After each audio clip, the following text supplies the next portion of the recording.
John McCain will be a strong, courageous, and effective leader from the first day he steps into the Oval Office. We'll actually answer the question now. I personally am supporting Senator John McCain because I believe Senator John McCain... What a fucking shock!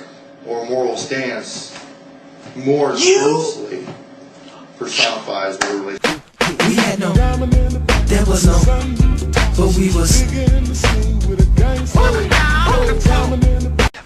So let me go to the endorsement of John McCain. You're an evangelical. Mike Huckabee is still in. He's an evangelical.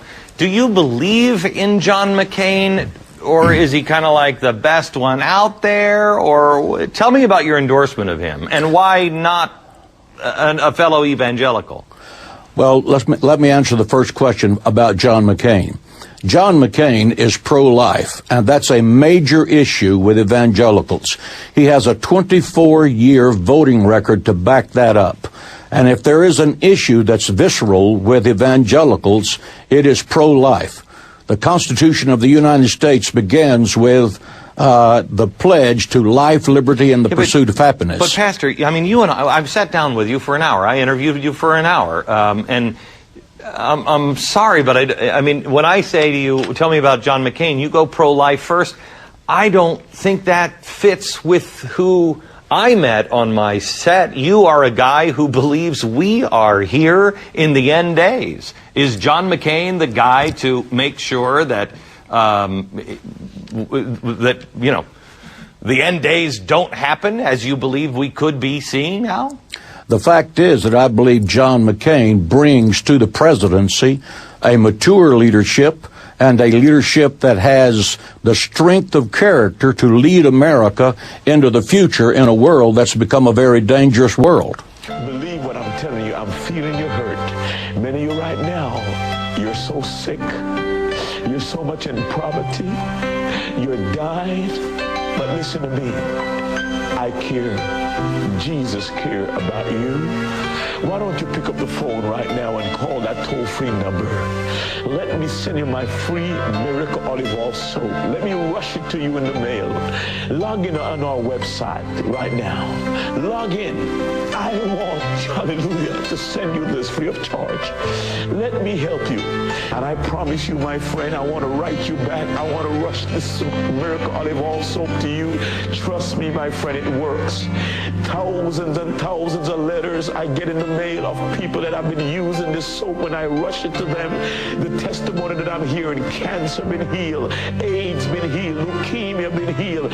People that couldn't find a job, they'll get up that morning and they take a bath with the soap. And as they take a bath with the soap, they went out and God blessed them with jobs, brand new home. There was a man, my God, was supposed to sentence to go to jail. And my God, he took the soap and he washed himself with the soap, stand before the judge, and every charge was dropped. Listen to me, the same God that is moving for people can move for you. Why sit here and to give up more land for peace? Joel 3:2 says, any nation that tries to get Israel to divide my land, I will bring it into judgment. I want those of you in the State Department and in government in Washington to hear this. If America does not stop pressuring Israel to give up land, I believe that God will bring this nation into judgment, because I believe what this book says. And if God brings this nation into judgment, he will very likely release the terrorists that you've already let get here through the ridiculous immigration policy you refuse to stop. And this nation is going to go through a bloodbath that you have permitted because of what you have done. I was pleased to have the endorsement of Pastor John Hagee. When you're doing laundry, if you're grouchy about it, are you doing laundry in the love of God? Because when you do laundry in the love of God, you can get a harvest. Is punishment from God for a society that's becoming like Sodom and Gomorrah? All hurricanes are acts of God because God controls the heavens. I believe that New Orleans had a level of sin that was offensive to God, and they were recipients of the judgment of God for that. The newspaper carried the story in our local area that was not carried nationally, that there was to be a homosexual parade there on the Monday that the Katrina came. And the promise of that parade was that it was going to reach a level of sexuality never demonstrated before in any of the other gay pride parades. So I believe that the judgment of God is a very real thing, and I believe that the Hurricane Katrina was in fact the judgment of God against the city of New Orleans. You think that the whole city was punished because of things like the forthcoming gay pride parade?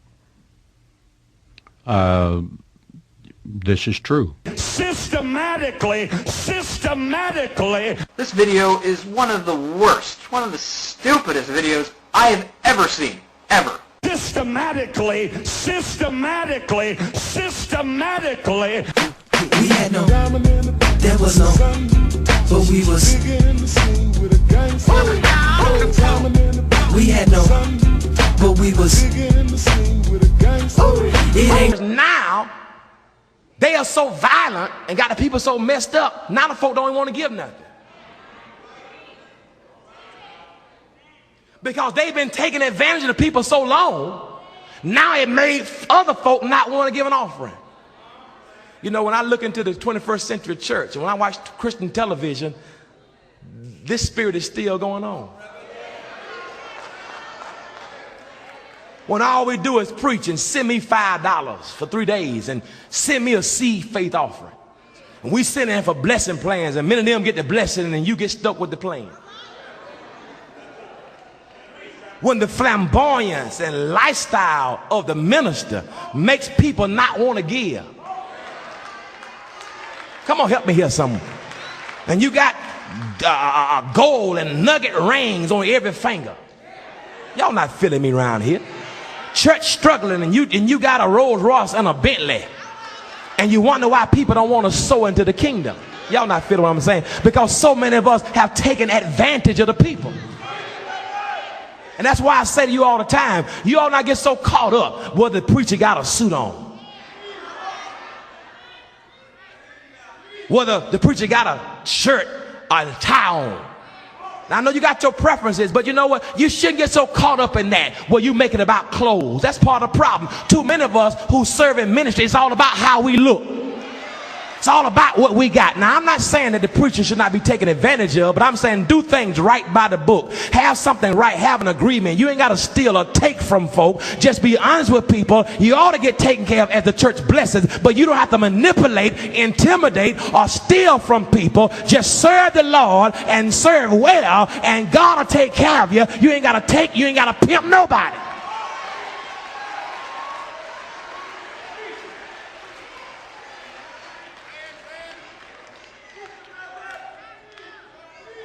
You can't tell the difference in some of us. We say we preachers, but look like a box of Skittles. Purple suits and yellow alligators and red. Come on, man. What are you? Are you Reb or going to the pimp convention?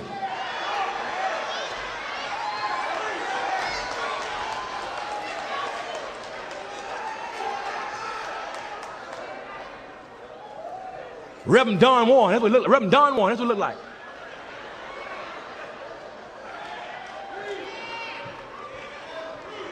Y'all don't like what I'm saying. Let me hear. Y'all don't like what I'm saying because I'm talking about your brother.